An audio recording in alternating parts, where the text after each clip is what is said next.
Murid 15, Liang Koko. Ah, Koko.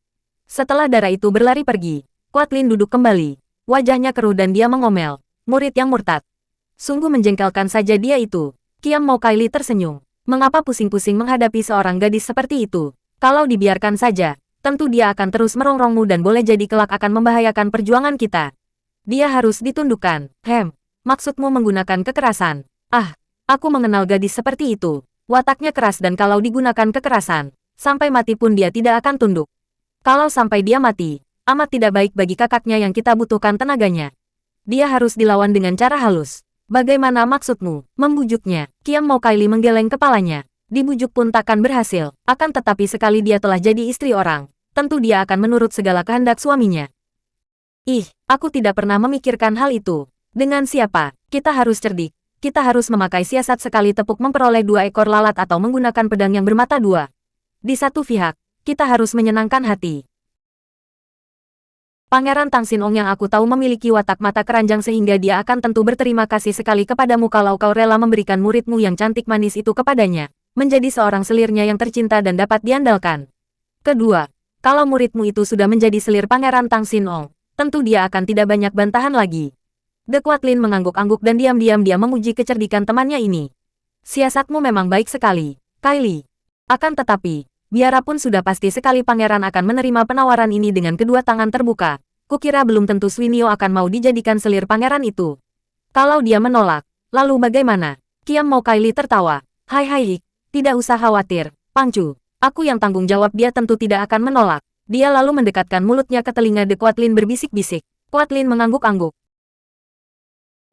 Kalau dia merupakan seorang murid yang baik dan taat, tentu aku tidak tega.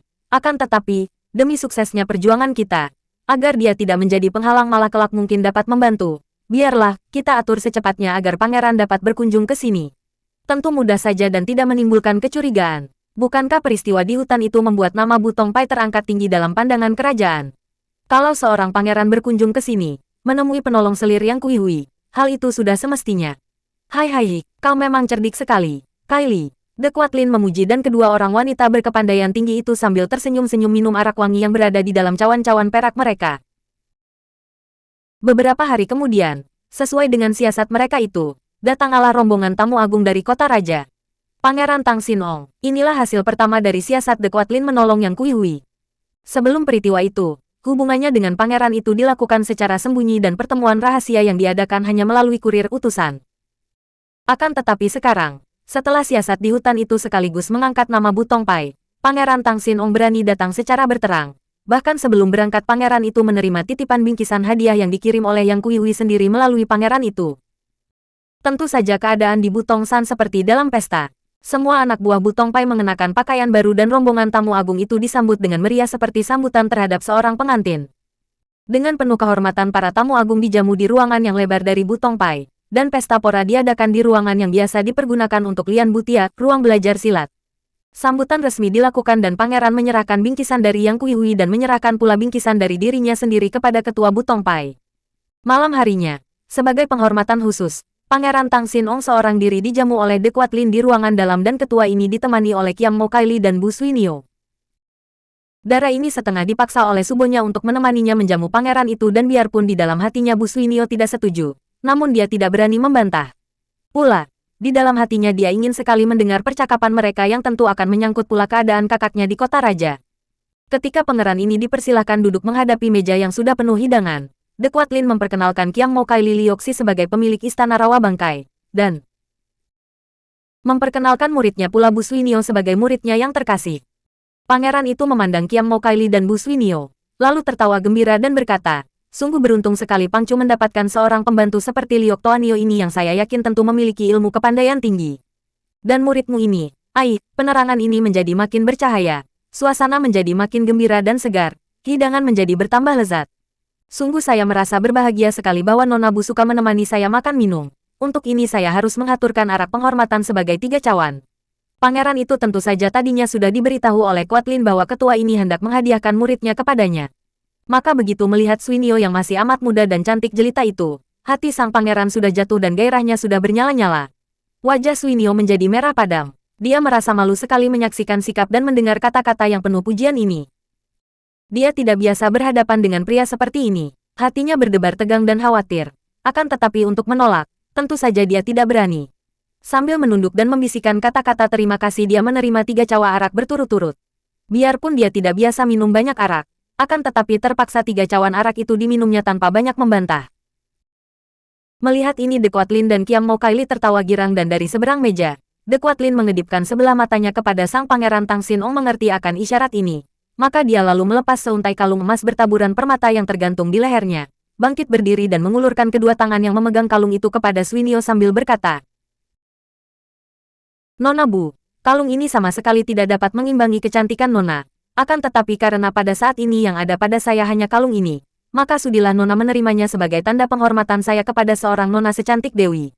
Bu Suinio terkejut sekali dan cepat dia menoleh kepada subonya. Menurutkan kata hatinya, ingin dia menolak keras dan mencela sikap pangeran yang terlalu berani itu. Akan tetapi dia melihat subonya mengangguk dan berkata, "Suinio, pangeran telah bermurah hati kepadamu. Mengapa tidak lekas menerima dan mengaturkan terima kasih?" Bu Suinio merasa terdesak dan dengan suara gemetar dia berkata, hamba tidak berani menerimanya."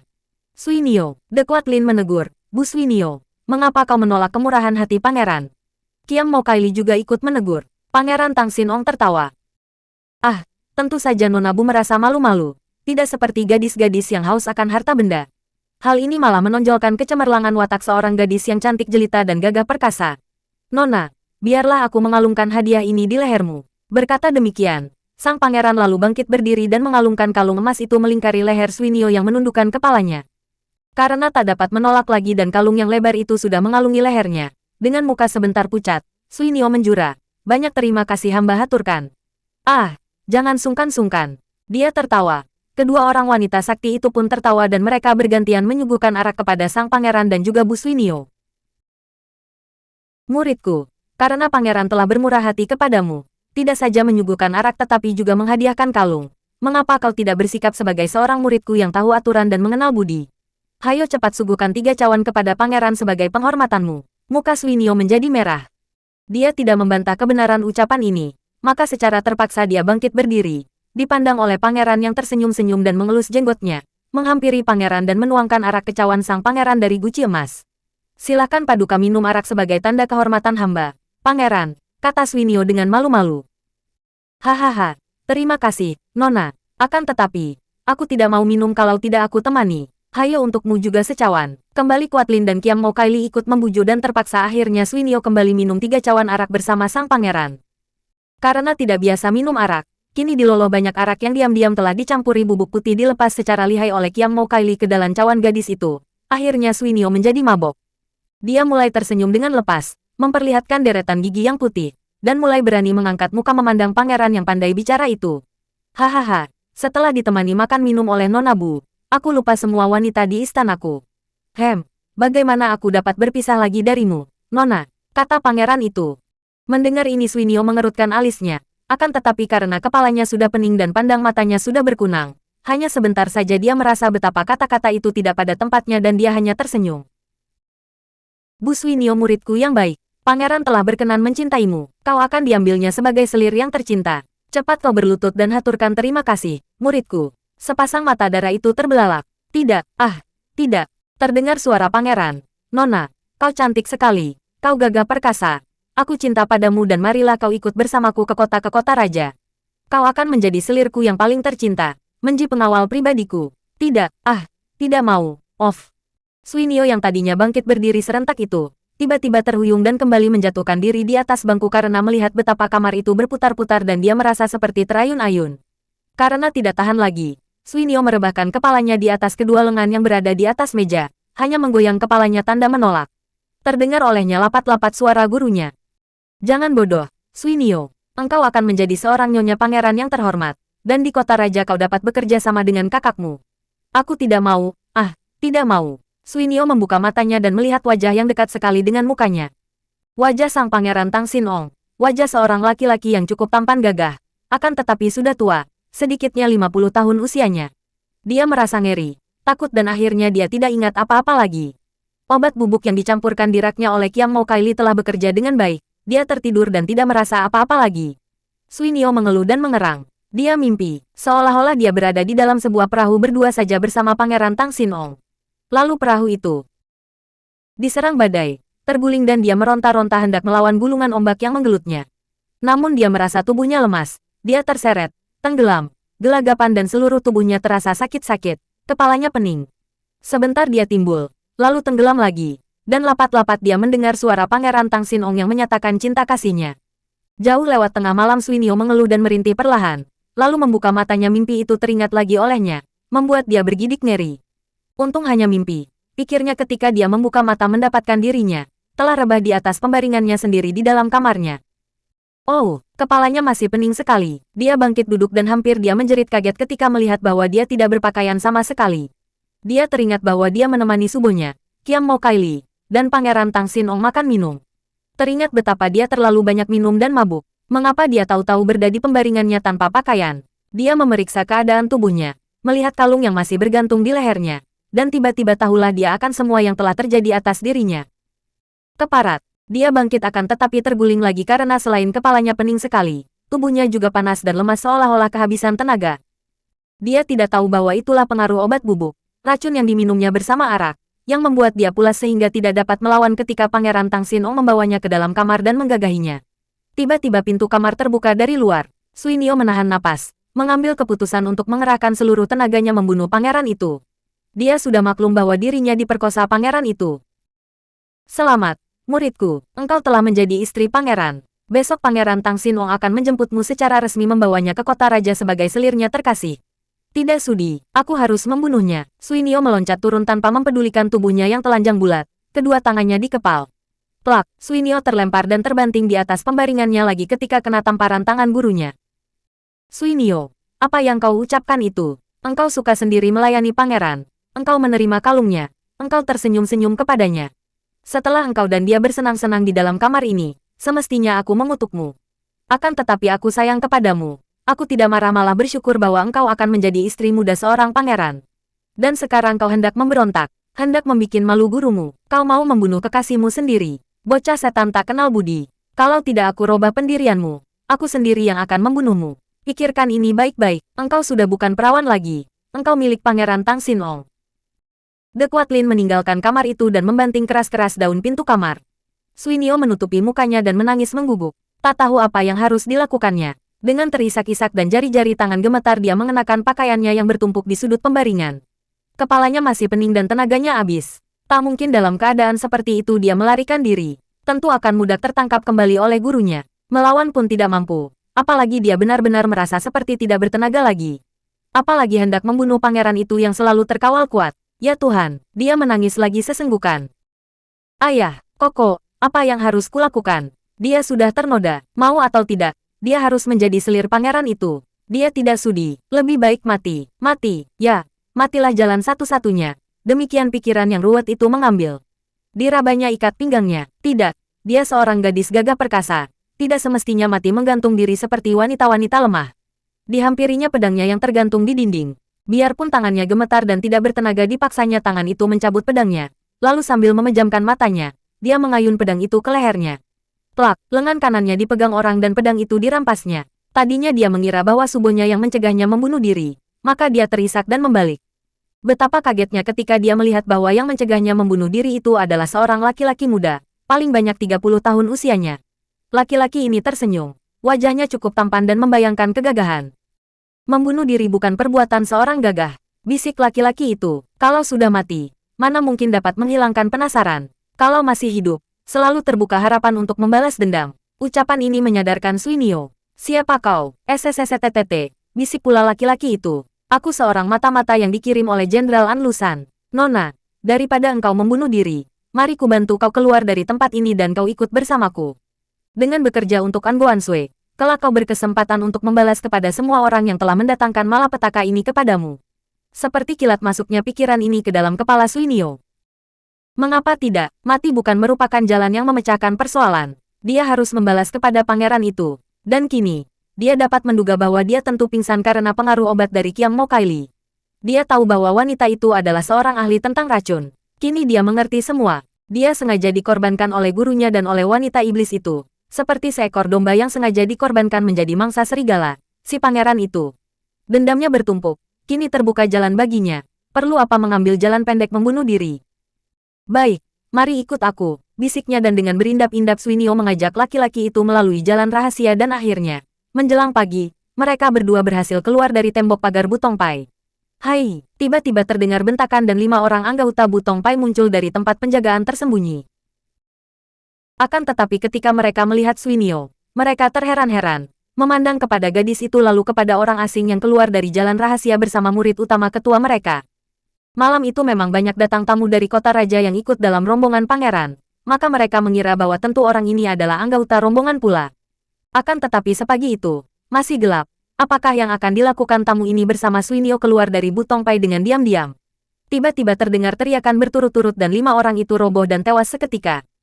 Mereka hanya mampu satu kali saja mengeluarkan teriakan karena tenggorokan mereka hampir putus disambar jari-jari yang amat kuat dari mata-mata itu yang bergerak dengan cepat luar biasa menyerang mereka. Melihat kelihayan orang itu, Suinio tercengang, dia makin kagum. Kiranya mata-mata ini bukan orang biasa dan andai kata ketahuan pun akan merupakan lawan tangguh. Sungguh pun tentu saja dia sangsi apakah orang ini akan mampu lolos kalau Kiam Mo Kaili dan Subonya turun tangan. Mari cepat. Orang laki-laki itu berkata dan melihat keadaan Suinio yang masih lemas. Dia tanpa ragu-ragu lagi lalu menyambar tubuh gadis itu. Dipanggulnya dan berlarilah dia dengan amat cepatnya meninggalkan tempat yang berbahaya baginya itu. Gadis bernama Liang Chu yang sebenarnya adalah penyamaran Bu Sui Liang, bekerja di dalam istana sebagai pengawal pribadi Yang Kuihui. Dia bertugas memikat hati selir kaisar yang cantik jelita ini. Dapat dibayangkan betapa tersiksa hati pemuda itu menyaksikan semua yang terjadi di dalam kamar Yang Kuihui. Melihat selir yang cantik jelita itu beristirahat, mandi, berganti pakaian dan lain-lain di depan matanya begitu saja karena dia dianggap wanita pula. Betapa tersiksa hati orang muda ini hidup di antara wanita-wanita cantik, yaitu para pelayan Yang Kuihui. Di istana bagian puteri ini tidak ada prianya, karena para taikam yang bertugas di situ biarpun kelihatan seperti orang pria, namun sesungguhnya tidak lagi dapat disebut sebagai pria. Sui Liang adalah seorang pemuda yang sedang berkobar nafsunya karena Butong San dia diseret ke dalam kekuasaan nafsu berahi oleh subonya sendiri. Sebagai seorang pemuda yang baru gila berahi, kini berada di tengah-tengah para wanita cantik itu, tentu saja dia tidak kuat bertahan terlalu lama. Untuk melakukan tugasnya memikat Yang Kuihui, dia belum berani karena kesempatannya belum tiba. Dia tidak berani bersikap kasar dan membuka rahasia penyamarannya begitu saja, karena sekali gagal, dia tentu akan mati konyol. Akan tetapi untuk menunda lebih lama lagi menguasai nafsunya, dia tidak sanggup. Akan tetapi, Sui Liang menahan gelora hatinya sedapat mungkin. Dia harus bersabar menanti kesempatan baik. Tugasnya amat penting bagi perjuangan subuhnya sama sekali tidak boleh gagal karena taruhannya adalah nyawanya.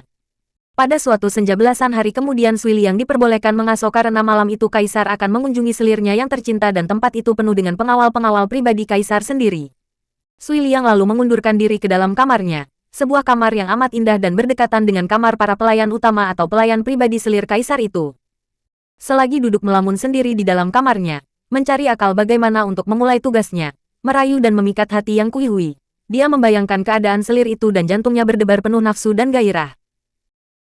Selir itu memang cantik luar biasa, dan ketika mandi atau bertukar pakaian, dia dapat menyaksikan seluruh bagian tubuh yang padat dan amat menggairahkan itu. Pernah dia membantu pelayan menyelimutkan kain setelah selir itu mandi dan jari-jari tangannya menyentuh kulit yang halus, lunak, dan hangat, dan tercium olehnya bau semerbak harum dari tubuh selir itu. Keharuman yang khas dan alangkah jauh bedanya antara kecantikan dan tubuh indah selir itu dibandingkan dengan subuhnya. Enci Liang Chu, kenapa melamun saja? Seorang gadis cantik berbaju hijau menegurnya sambil tertawa-tawa. Di belakangnya masuk pula seorang gadis cantik berbaju merah. Mereka itu adalah 2 orang pelayan pribadi Yang Kuihui. 2 orang gadis cantik jelita yang genit-genit. Ah, Enci Liang Chu orangnya pendiam amat sih, tidak mau bersenda gurau dengan kami. Sui Liang tersenyum menekan jantungnya yang berdebar-debar dan menahan matanya agar jangan terlalu melotot melahap kecantikan 2 orang gadis itu. Ah, aku lelah dan sedang beristirahat. Jarang ada kesempatan beristirahat seperti ini, kata Sui Liang. Mari temani kami main tioki kartu, di kamarku. Enci Liang Chu, kata si baju hijau. Ya, marilah, Enci Liang Chu. Tidak enak hanya bermain berdua. Marilah, sambil kita berkenalan lebih erat lagi. Kenapa sih, bukankah kita ini rekan-rekan yang bekerja di sini? Kata si baju merah sambil menarik tangan Sui Liang.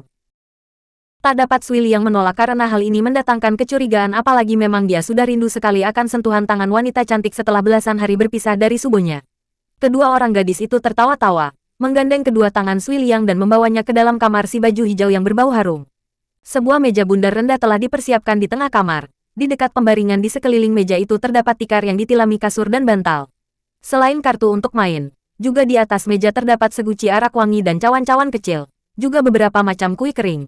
Duduklah, Enci Liangcu. Mari kita main-main. Kau bermalam saja di sini malam ini, ya? Si baju hijau berkata sambil merangkul. Dan tubuhmu begini tegap dan kelihatan kuat. Enci Liangcu, kata si baju merah memegang-megang lengan pemuda itu. Tangan Enci Liangcu kuat dan kasar. Kata si baju merah mengelus telapak tangan pemuda itu. Sui Liang menarik tangannya. Aku sejak kecil berlatih silat.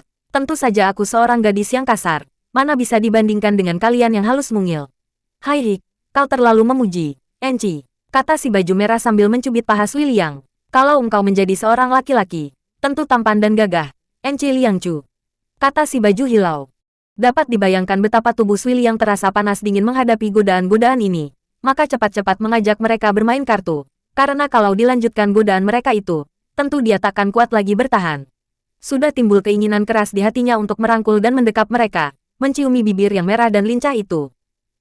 Untuk apa arak ini? Katanya setelah si baju merah menuangkan secawan arak yang berbau wangi. Hai Hik, bermain tioki tanpa taruhan tidak menyenangkan. Siapa kalah harus menebus kekalahannya dengan minum secawan arak wangi, kata si baju hijau. Mereka mulai bermain tioki sambil bercakap-cakap dan bersendau gurau. Atau lebih tepat lagi, kedua orang gadis itu yang bercakap-cakap dan bersendau gurau sedangkan Sui Liang hanya mendengarkan dan kadang-kadang tersenyum saja. Karena dia tidak ingin dilolohi arak sehingga rahasianya dapat terbuka, maka Sui Liang bermain sungguh-sungguh sehingga dia jarang kalah dan yang kebagian minum arak adalah kedua orang gadis itulah. Mereka bermain terus sampai menjelang tengah malam dan akhirnya arak dalam guci kecil itu habis. Hawanya panas sekali, kata si baju hijau. Bukan panas. Hanya engkau terlalu banyak minum maka terasa panas, kata Sui Liang.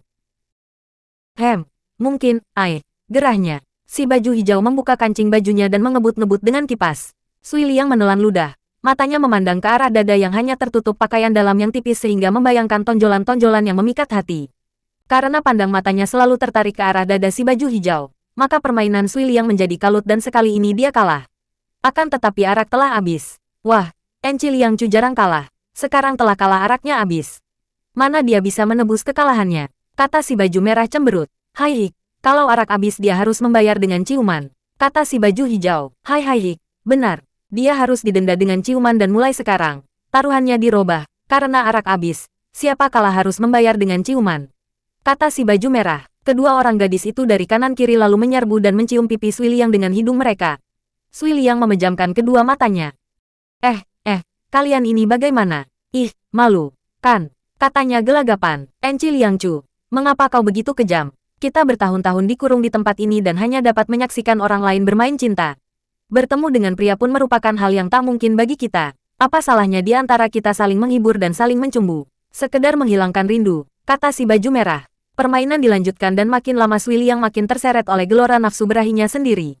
Ketika dia menang dan harus mencium, dia tidak mencium seperti biasa dengan hidung ke pipi, melainkan mencium mulut dua orang gadis itu dengan mulutnya. Dua orang gadis itu mengeluh dan balas mencium sehingga tanpa diperintah lagi permainan kartu itu bubar dan dilanjutkan dengan permainan saling mencumbu, saling peluk dan saling cium antara tiga orang itu. Enci Liangcu, kau hebat sekali, keluh si baju hijau. Enci Liangcu, kalau saja engkau seorang pria, bisik si baju merah. Kalian senang, Sui Liang berkata, terengah-engah sedikit, matikanlah lampunya. Barangkali di dalam gelap aku akan dapat Pian Hoak, bermain rupa, menjadi pria. Siapa tahu. Sambil terkekeh genit, si baju hijau meniup pandam lampu di meja dan mereka bertiga pindah ke pembaringan, melanjutkan permainan mereka yang mengasyikkan hati mereka itu. Mereka merasa semakin bebas setelah keadaan di dalam kamar itu menjadi gelap. Mereka dapat mencurahkan seluruh nafsu mereka tanpa malu-malu lagi. Tak lama kemudian terdengar jeri tertahan, disusul teriakan-teriakan yang lebih menyerupai bisikan kaget bercampur girang. Kau. Diamlah sayang, terdengar suara Sui Liang dan selanjutnya kamar itu sunyi. Tidak terdengar keras lagi sehingga kalau didengar dari luar kamar, seolah-olah tiga orang gadis itu sedang tidur pulas. Padahal tentu saja keadaannya jauh daripada itu, bahkan sebaliknya. Menjelang pagi, terdengar suara si baju hijau, suara yang berbisik dan agak serak karena semalam tidak tidur rupanya. Engkau, setiap malam harus menemani kami, ya, Koko yang baik. Harus, Kalau tidak, kami akan melaporkan bahwa kau adalah seorang pria sejati, bisik pula si baju merah dengan nada manja mengancam. Sunyi mengikuti kata-kata bisikan itu, kemudian terdengar jerit tertahan dan tak lama kemudian, tampak Sui Liang dalam pakaian seperti Liang Chu, meloncat keluar dari dalam kamar itu memondong tubuh dua orang pelayan itu yang sudah menjadi mayat. Dengan tergesa-gesa Sui Liang membawa dua mayat itu ke kebun, menggali lubang, mengubur dengan cepat sekali, kemudian kembali ke kamarnya dengan badan penuh keringat dan muka pucat. Akan tetapi hatinya lega dan diam-diam dia menyesali perbuatannya sendiri. Mengapa dia begitu lemah sehingga tidak dapat menahan diri terjatuh ke dalam rayuan dua orang gadis cantik itu? Dia terpaksa membunuh mereka, sungguh pun hal itu dilakukannya dengan perasaan penuh penyesalan. Tugasnya lebih penting dan kalau sampai gagal, dia akan tewas, akan mati konyol. Dengan membuka rahasianya kepada dua orang gadis itu, keadaannya tentu saja terancam hebat. Belum apa-apa dua orang gadis itu telah memerasnya untuk setiap malam melayani mereka dengan ancaman akan dibuka rahasianya. Tentu saja dia terpaksa harus membunuh mereka demi keselamatan dirinya sendiri. Lenyapnya dua orang pelayan itu hanya menimbulkan sedikit keributan di istana bagian puteri. Betapapun juga, mereka itu hanyalah dua orang pelayan dan akhirnya Yang Kuihui hanya memerintahkan para pengawal untuk melakukan pengejaran karena dikira bahwa mereka itu tentu melarikan diri, dan kalau sampai dapat ditangkap agar supaya dijatuhi hukuman berat. Mengertilah kini Sui Liang bahwa dia harus cepat-cepat turun tangan kalau tidak mau terjadi gangguan lain lagi. Mulailah dia mendekati Yang Kuihui, membantu pada setiap kali ada kesempatan, membantu para pelayan yang memandikan selir jelita itu, menggosok punggungnya, mengeringkan tubuhnya dan mengenakan pakaiannya. Bahkan pada suatu malam, ketika Yang Kuihui merebahkan diri seorang diri dengan mata merem melek seperti seekor kucing malas, ia mendekatinya, berlutut dan menggunakan tangannya untuk memijit-mijit kaki selir itu dengan perlahan, meniru perbuatan pelayan yang suka memijit tubuh selir itu. Jantungnya berdebar keras sekali. Nafsu hatinya ditekannya keras sekali dia merasa betapa api berahi telah membakar dadanya dan api itu menyala dari ujung jari tangannya yang bersentuhan dengan kulit kaki yang halus lunak dan hangat. Yang Kuihui menggeliat seperti seekor kucing dan membuka sedikit matanya untuk melihat siapa yang memijit kakinya. Matanya terbuka agak lebar dan tersenyum. Kiranya engkau, Liang Chu, engkau pandai pula memijit. Tanganmu kuat sekali. Nah, kau lanjutkanlah, tubuhku memang sedang pegal-pegal. Dan selir itu sudah memejamkan matanya kembali rebah terlentang di depan Sui Liang. Pemuda itu melanjutkan pekerjaannya memijit betis mengendurkan urat yang kaku dan pandang matanya melahap wajah yang menengadah itu. Betapa cantik jelitanya, demikian rangsangan hatinya. Rambut yang hitam agak mengeriting itu terurai di atas bantal. Anak rambut yang melingkar-lingkar menghias dahi dan pelipis sampai ke bawah telinga. Dahi yang melengkung halus sekali seperti lilin di raut. Berkulit putih bersih itu nampak makin putih terhias anak rambut yang menghitam dan sepasang alis yang hitam sekali melengkung seperti dilukis, melindungi mata yang terpejam sehingga tampak bulu mata yang panjang. Bayangan bulu mata menggelapkan pipi sebelah atas, menyembunyikan warna kemerahan yang menyegarkan. Hidung yang mancung, dengan dua cuping hidung yang tipis, agak bergerak terdorong napas yang keluar masuk, dan di bawah hidung itu, sepasang bibir yang kemerahan dan agak basah, kelihatan menebal sebelah bawahnya karena selir itu tersenyum. Sebuah lesung pipit menghias di ujung mulut sebelah kiri. Manis dan cantik jelita, kemudian leher itu, dan dada itu, pinggang itu. Sui Liang menelan ludahnya berkali-kali dan jari-jari tangannya yang memijit kaki itu agak menggigil. Agaknya Yang Kuihui dapat merasakan tangan yang menggigil ini, maka dia membuka sedikit matanya dan bertanya, "Ada apakah Liang Chu?" Tanganmu gemetar. Tidak apa-apa. Hanya Paduka demikian cantik jelita. Hamba sampai merasa terharu memandangi Paduka. Hai, kau aneh. Liang Chu, coba kau tutup dan kunci pintu kamar itu. Dan beritahukan kepada penjaga di luar bahwa aku tidak ingin diganggu malam ini. Hendak beristirahat. Oh ya, suruh penghubung melaporkan kepada Sri Baginda tidak datang ke kamarku. Setelah itu, kau temani aku di sini. Pijati tubuhku sampai aku tidur. Dengan jantung berdebar penuh ketegangan dan gairah, Sui Liang mentaati perintah itu. Setelah selesai dan dia sudah menutupkan dan memalang daun pintu sehingga mereka hanya berdua saja di dalam kamar yang mewah dan harum itu. Sui Liang segera berlutut lagi di depan pembaringan dan melanjutkan pekerjaannya memijit betis yang berdaging gempal, lunak, halus dan hangat itu.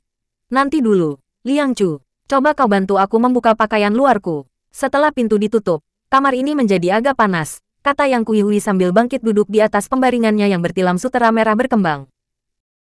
Sui Liang tidak mampu menjawab karena merasa lehernya seperti tercekik. Dengan jari-jari tangan gemetar dia membantu puteri itu membuka pakaian luarnya sehingga kini Yang Kuihui hanya memakai pakaian dalam yang amat tipis dan tembus pandang sehingga terbayanglah lekuk lengkung yang amat menggairahkan. Begitu pakaian luarnya dibuka, Sui Liang memejamkan mata sebentar sambil menarik napas panjang. Tercium olehnya bau harum yang memabukkan. Keharuman yang membuat selir kaisar itu terkenal sekali si samping kecantikannya yang sukar dicari bandingnya. Hai Hik, mengapa kau seperti patung dan memejamkan matamu, Liang Chu? Suara terkekeh halus dan teguran itu menyadarkan Sui Liang yang segera membuka matanya. Ampunkan hamba, silau. Seolah-olah melihat bidadari turun dari langit. Selir kaisar itu tertawa senang. Kata-katamu seperti seorang laki-laki saja. Hayo pijiti aku lagi dan jangan bersikap seperti orang gila. Sui Liang segera melakukan perintah ini dengan penuh gairah. Jari-jari tangannya kembali memijit betis dan paha. Makin ke atas makin tersiksalah hatinya apalagi mendengar puteri itu terkekeh kegelian. Hai Hik, kau begitu kuat. Jari tanganmu juga tegang dan kuat seperti tangan laki-laki membelai.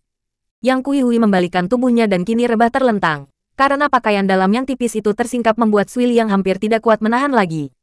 Cahaya kemerahan dari lampu merah di dalam kamar membuat tubuh yang membayang di balik pakaian tipis itu seolah-olah telanjang bulat di depannya. Nah kau pijiti pahaku, pegal-pegal rasanya. Akan tetapi jangan kuat-kuat. Perlahan saja, Liang Chu. Dapat dibayangkan betapa tersiksa hati seorang pemuda yang sudah menjadi lemah.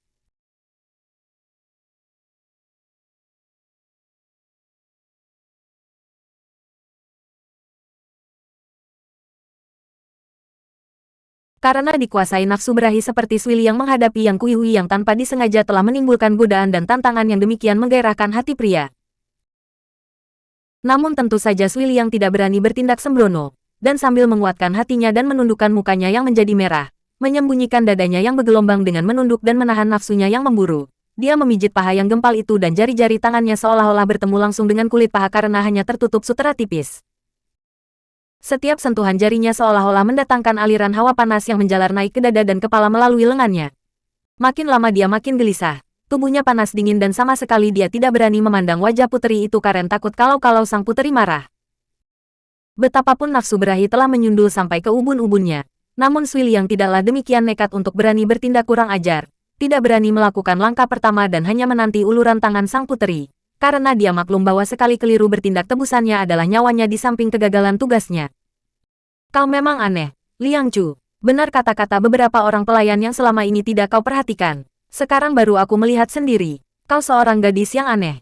Apakah seorang gadis kalau sudah mempelajari ilmu silat tinggi lalu berubah sifatnya, menjadi kejantan-jantanan? Kau patut menjadi seorang laki-laki. Suaramu agak berat, gerak-gerik mukaku, tanganmu kuat dan kasar, dan pandang matamu. Engkau seolah-olah hendak menelanku bulat-bulat setiap kali kau melihatku. Hai Hik, aku sampai merasa sungkan dan malu. Sui Liang terkejut sekali. Akan tetapi sambil membungkuk rendah dia berkata dan berusaha sedapatnya untuk meninggikan nada suaranya. Harap Paduka ampunkan semua kekurangan hamba. Tidak apa-apa, Liang Chu. Engkau sudah berjasa besar. Dan, keadaanmu yang kejantan-jantanan itu bukanlah hal yang tidak menyenangkan. Sayang sekali. Kau seorang wanita dan sifat kejantananmu hanya karena kau seorang gadis Kangou yang berkepandaian silat tinggi. Kalau engkau seorang pria sejati, Hai Hik, betapa lucunya, tentu akan lebih menyenangkan hatiku. Seketika terhenti jari-jari tangan yang tadi menari-nari dan memijiti paha kenyal itu. Jantung Sui Liang seperti berhenti berdetak mendengar ucapan sang puteri. Kemudian berdebar-debar dengan kerasnya sehingga suara detak jantungnya memasuki kedua telinganya dengan amat nyaring. Kesempatan baik telah terbuka, selir jelita ini telah membuka rahasia hatinya. Begitu menantang, seperti setangkai bunga yang tinggal memetik saja, tinggal mengulur tangan dan akan terpenuhilah kedua cita-citanya, yaitu menikmati tubuh yang telah membuat tergila-gila ini dan sekaligus menyempurnakan tugasnya memikat hati Yang Kui demi suksesnya siasat yang sedang dilakukan oleh subuhnya. Tiba-tiba Sui Liang berlutut dan menempelkan dahinya di lantai dekat pembaringan.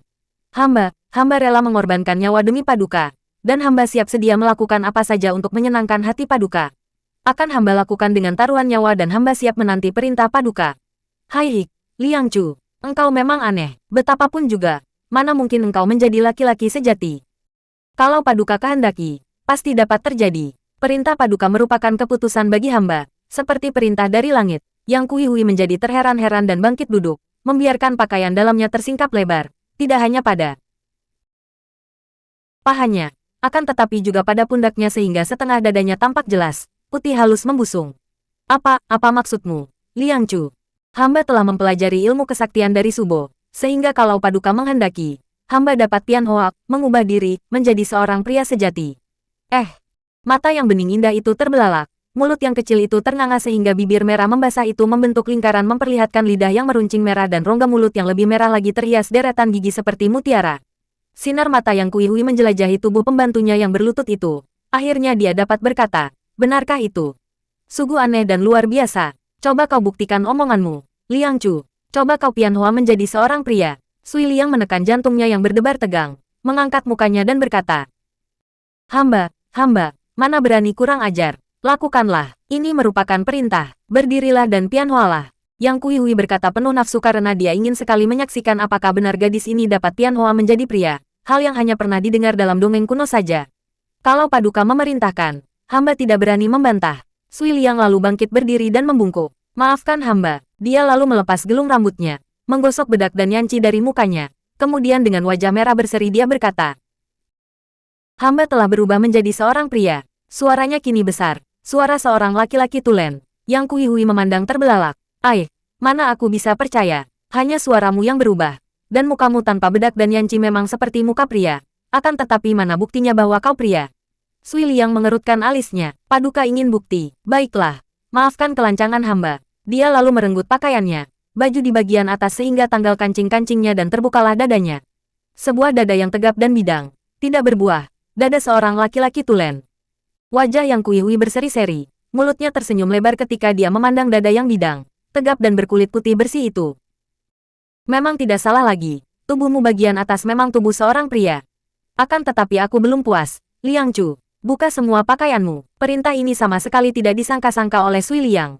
Biarpun sudah lama dia menghedaki terjadinya hal yang hanya dalam mimpi ini. Namun sebagai seorang laki-laki, dia merasa jengah dan malu juga menerima perintah agar dia bertelanjang bulat seperti itu.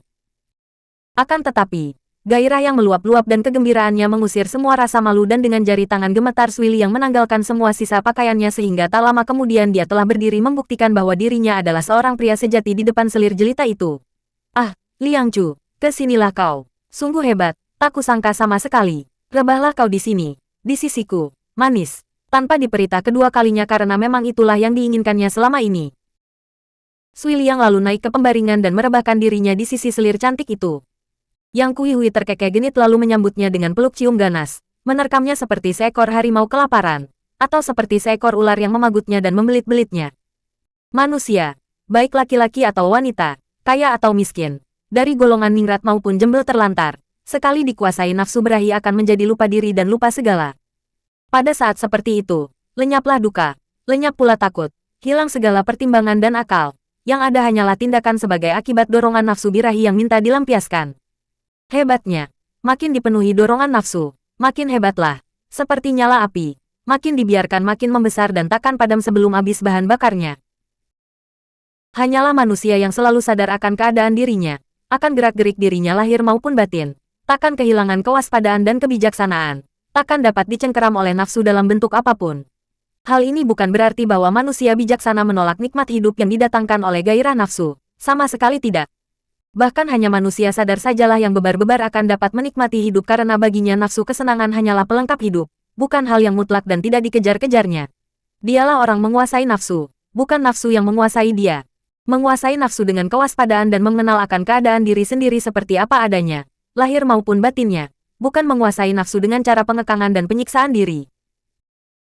Dengan cara pengamatan yang sewajarnya, penuh kesadaran, pengamatan terhadap nafsu dan gerak-geriknya, tanpa celaan tanpa pujian, maka nafsu akan kehilangan kekuasaannya sendiri terhadap diri pribadi. Sebaliknya, menggunakan kemauan untuk menekan dan mengekang nafsu, tidak akan ada gunanya, karena, boleh jadi nafsu akan dapat dibendung pada saat itu, Manun. Sewaktu-waktu nafsu yang masih menguasai diri itu meluap, bagaikan api dalam sekam, sewaktu-waktu akan dapat menyala lagi. Demikianlah kalau orang menguasai nafsu dengan pengekangan yang berarti menguasainya dengan kekerasan. Dengan pengamatan waspada, nafsu yang seperti api itu akan padam dengan sendirinya. Namun dengan pengekangan, api itu hanya membara dan tidak tampak untuk sewaktu-waktu bernyala lagi, karena yang mengekang nafsu adalah nafsu juga. Mengekang berarti menggunakan kekerasan menuruti keinginan. Menjelang pagi, Yang Kui Hui yang kekenyangan melampiaskan nafsu berahinya, terlena di pembaringan. Wajahnya yang agak pucat menoleh kepada Sui Liang yang tidur pulas di sampingnya. Lalu wanita cantik itu tersenyum. Jari-jari tangannya yang halus itu bergerak membelai dada telanjang dari pemuda itu. Lalu ditariknya kembali tangannya dan dia menghela nafas panjang. Setelah kekenyangan, barulah dia dapat berpikir dan barulah selir kaisar ini sadar betapa bodohnya dia membiarkan dirinya terseret oleh nafsu berahi. Pemuda ini tentu seorang pria sejati yang menyamar sebagai wanita. Hal ini sudah jelas, dan di balik penyamaran ini tentulah ada suatu rahasia. Kesadaran ini mengejutkan hatinya dan menimbulkan kekhawatirannya. Dia adalah selir yang cerdik sekali. Yang Kui Hui bangkit duduk dan perlahan-lahan, agar jangan membangunkan pemuda itu, dia mengenakan pakaiannya. Matanya tak pernah berpindah dari wajah Sui Liang dan sambil memakai pakaiannya, dia mengenangkan semua yang mereka lakukan semalam ketika mereka bermain cinta tanpa mengenal puas sampai akhirnya tertidur kelelahan. Betapapun juga, pemuda itu terlalu halus. Bagi wanita macam Yang Kui Hui yang sudah banyak pengalaman bermain cinta dengan pria, kejantanan Sui Liang kurang memuaskan hatinya. Betapa jauhnya dibandingkan dengan An Lusan barulah boleh disebut seorang laki-laki sejati. Dengan kekudukannya yang tinggi dan pengaruhnya yang besar, dengan tubuhnya yang tinggi besar, tenaganya yang seperti singa, dengan permainan cintanya yang liar kasar dan wajar, menonjolkan kejantanan yang amat hebat. Sedangkan pemuda ini, terlalu halus, masih hijau dan kurang pengalaman. Dan yang lebih berbahaya lagi, pemuda ini tentulah seorang mata-mata musuh. Yang Kui Hui bergidik ngeri. Betapa bodohnya dia, mudah terbujuk dan terseret oleh nafsunya sendiri dan terkena rayuan seorang mata-mata. Untung mata-mata ini belum bertindak terlalu jauh. Bagaimana kalau semalam dia dibunuhnya? Yang Kui Hui bergidik dan bergegas turun dari pembaringan. Dengan hati-hati dia mengambil pedang bersarung indah yang diletakkan oleh Sui Liang di atas tumpukan pakaiannya. Kemudian selir kaisar itu berindap-indap menuju ke pintu kamar, membuka pintu dan keluar setelah menutupkan kembali daun pintu perlahan-lahan. Tak lama kemudian dia telah berbisik-bisik dengan beberapa orang pengawal pribadinya, kemudian memasuki kamar lain setelah merasa yakin bahwa para pengawalnya yang kini telah berkumpul itu akan melaksanakan perintahnya dengan baik. Sui Liang terbangun dari tidur nyenyak, menggeliat dan tersenyum penuh bahagia ketika dia teringat akan keadaan dirinya. Dirabanya kasur di mana dia rebah dan hidungnya kembang kempis, masih penuh oleh keharuman tubuh Yang Kui Hui. Baru saja terbangun dari tidur, teringat akan wanita cantik itu, berkobar lagi nafsunya, lenyap semua kelelahan tubuhnya dan dia membalik ke kanan, lengan kirinya dan kaki kirinya merangkul memeluk. Dia membuka matanya ketika tangan dan kakinya bertemu dengan kasur yang kosong, lalu bangkit duduk, menoleh ke kanan kiri, mencari-cari.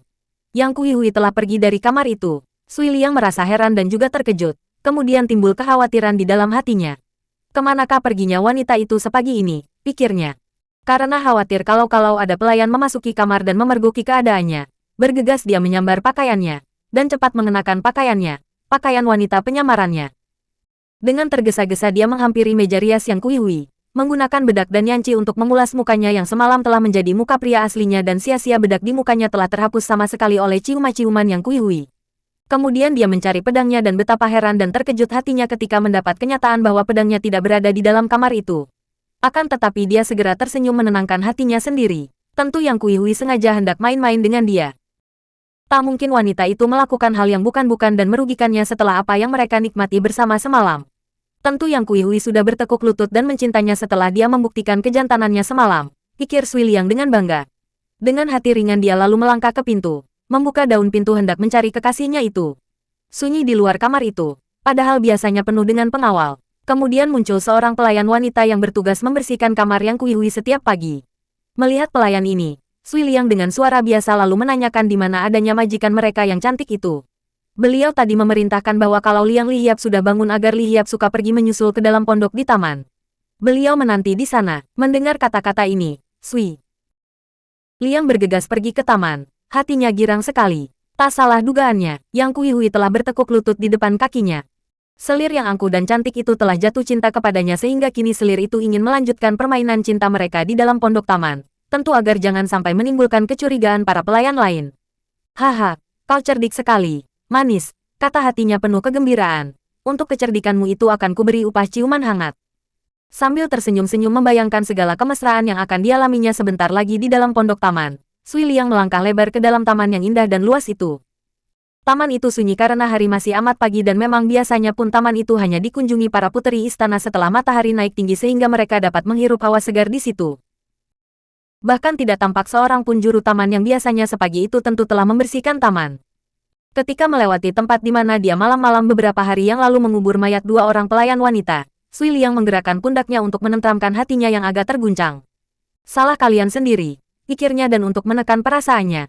Dia telah menginjak kuburan yang tidak kentara dan tidak dikenal orang lain kecuali dia itu.